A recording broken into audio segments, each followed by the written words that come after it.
Welcome back to The Explainer. We're jumping right in today because we have a truly fascinating behind-the-scenes story to unpack. We are looking at HBO's highly anticipated series, Lanterns. And listen, if you think you know what a superhero show looks like, you might want to throw those expectations right out the window.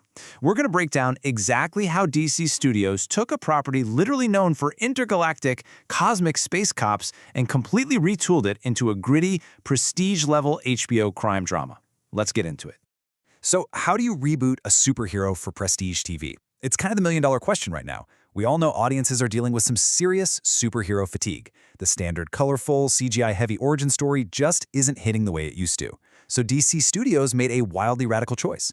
They took Green Lantern, which is typically this sprawling cosmic space opera, and transformed it into a grounded terrestrial detective drama.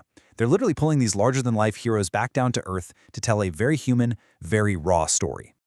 All right, let's move to our first section. Meet the new Lanterns, Hal Jordan and Jon Stewart. The curated prestige cast they've assembled for this is absolutely stellar. You've got the phenomenal Kyle Chandler stepping in as Hal Jordan. He's playing Hal as this legendary veteran test pilot who is basically edging toward retirement. He reluctantly gets tasked with training Aaron Pierre's Jon Stewart. And Pierre's take on Stewart is fascinating. He brings this intense, understated energy to a guy who is a total anomaly. He's a Marine, an architect, and the very first Lantern recruited directly by the Guardians of the Universe rather than being chosen by a ring. Then he throw in Kelly MacDonald as Sheriff Carey, a deeply territorial local cop who has zero patience for these big shots showing up in her town. Plus, we get Nathan Fillion popping in as the abrasive, tightly wound Guy Gardner. 8. That is the number of episodes HBO ordered straight to series. They didn't even ask for a pilot to be shot first, which is incredibly rare. That just goes to show how much confidence they had in the creative team. When you have heavyweights like Chris Mundy, Damon Lindelof, and Tom King putting together the series Bible and pilot script, HBO executives clearly knew right away they were sitting on a multi-season hit. And here is where it gets really interesting. We are not on the sci-fi planet of Oa. The entire story unfolds in Rushville, Nebraska. It is a dusty, Midwestern, small-town Americana setting. You have these intergalactic peacekeepers operating right in the dirt and grit of Middle America, completely subverting what we expect from a comic book property. And to make it even more compelling, the narrative actually jumps between two timelines. There's 2016, when the murder originally happens, which Hal Jordan is convinced is an extraterrestrial incident, and then 2026, which deals with the dark, heavy reckoning of that initial investigation. Moving on to Section 2, Escaping Development Hell. From space opera to Nebraska crime. To really appreciate the show we're getting in August 2026, you have to understand its insanely chaotic production history. Back in October 2019, producer Greg Berlanti announced a Green Lantern series for HBO Max. Sets were being designed, actors were cast, the whole shebang. But then the Warner Brothers mergers happened. By October 2022, the original showrunner was out, and that massive, hugely expensive version of the project was basically dead. Just a few months later, in January 2023, James Gunn and Peter Safran took over DC Studios, completely rebooted the project as a foundational piece of their new DCU, and that ultimately paved the way for our August 2026 premiere. The creative pivot between those two eras is just staggering. Berlanti's 2019 pitch was a massive, decade-spanning space opera focusing on Alan Scott and Guy Gardner. It was going to be wildly expensive and heavily reliant on a CGI cosmic setting. Compare that to the 2023 vision from James Gunn and showrunner Chris Mundy. It's tightly focused, it's an Earth-based true detective-style narrative starring Hal Jordan and Jon Stewart, and it is firmly a grounded, neo-Western murder mystery. They literally traded the glowing cosmos for the dusty heartland. Which brings us to Section 3, True Detectives with Rings, a grounded neo-Western. When you hire the showrunner of Ozark and the creator of The Leftovers, you're making a massive statement. Director James Hawes honestly hit the nail on the head when he said, "It has an Americana heart, like Fargo and No Country for Old Men." That completely cements the prestige TV vibe.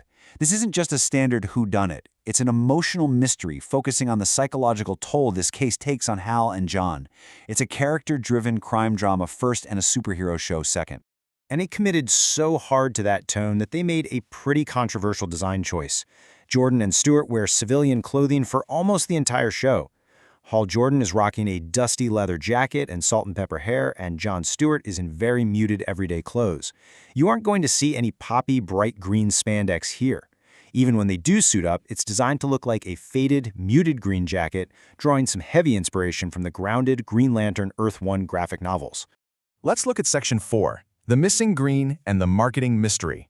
While the creators were totally all in on this true detective approach, the internet's reaction to the early marketing was, well, intense. The burning question everywhere was literally just, where is the green? Fans were genuinely confused. They're used to glowing power rings, giant green energy constructs, and vibrant suits. Taking all those iconic sci-fi elements away in the initial teasers left people scratching their heads, wondering if the show is actually embarrassed to be a comic book adaptation. To manage the mounting anxiety, HBO had to play this out in 3 deliberate steps. Step 1 was that gritty first-look photo, literally just 2 guys looking rough on a street. Step 2 was a somber, leaked teaser set to a moody Bruce Springsteen track. It was packed with F-bombs, heavy Americana vibes, and exactly 0 cosmic action. People were comparing it more to Yellowstone than DC Comics. But then came Step 3. In May 2026, HBO executed a massive course correction with a second trailer that finally showed Hal in his suit using his ring to create green constructs and even teased the iconic villain Sinestro. It proved the sci-fi DNA was still there, it was just wrapped up in a much grittier package. All right, our final section, the DCU Master Plan, Chapter 1, Gods and Monsters. You have to remember, Lanterns is not just an isolated standalone story. It is a load-bearing pillar for James Gunn's brand-new cinematic universe. The connective tissue here is wild. The 2025 Superman movie features Nathan Fillion's Guy Gardner, establishing the Lanterns before this show even starts. Then, Peacemaker Season 2 introduces the organization Checkmate and the Salvation Prison, both of which tie directly into the Lanterns' mystery. And timing-wise, Lanterns drops right after the Supergirl movie in 2026. The dark secrets Hal and John uncover out there in the Nebraska dirt, those are going to ripple out and set up massive, universe-threatening stakes for the entire DCU. Showrunner Chris Mundy perfectly summed up their North Star for this project. He asked, how can we take all the things we loved about the source material and turn it into a layered, human HBO drama? That's the key right there.